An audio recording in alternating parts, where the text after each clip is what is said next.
होतं की आरू नीट झाल्यानंतर न सुद्धा माहिती आहे तुम्हाला आजारी पडली होती, तिला पण सर्दी खोकला झालता, ताप आलता, तर तिला दवाखान्यात जाऊन आणलं, परत घरातलं बघायचं.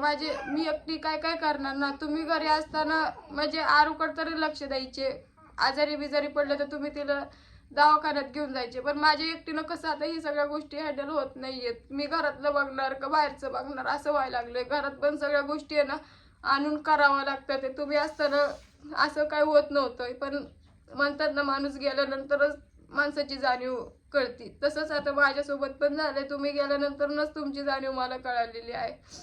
तर तुम्ही फक्त घरी या, तुम्ही जसं म्हणता ना मी तसं करन. जी काही गोष्टी तुम्ही म्हणता ना त्या गोष्टी, आणि मी तुमच्यावर संशय वगैरे घेणार नाही. काही गोष्टी सोशल मीडियावर असं काही येणार पण नाही. मला पण कळतंय ना लोक किती काय काय कमेंट मध्ये बोलतात ते, किती काय हे करतात ते. पण ज्या काही गोष्टी मी करत होते, मला खरं असं समजून सांगणार कोण नव्हतं की तू असं वागू नको, तुझ्या ह्या अशा वागण्यामुळं लोक तुला काय म्हणतात ते बघ. कारण की मला कुठला राग होता माझ्या डोक्यात मला तीच कळत नाही. मी नुसतं रागाच्या दावात जी मनाला येईन ती मी करत होते, जी मनाला येईन मी ती बोलत होते तुम्हाला.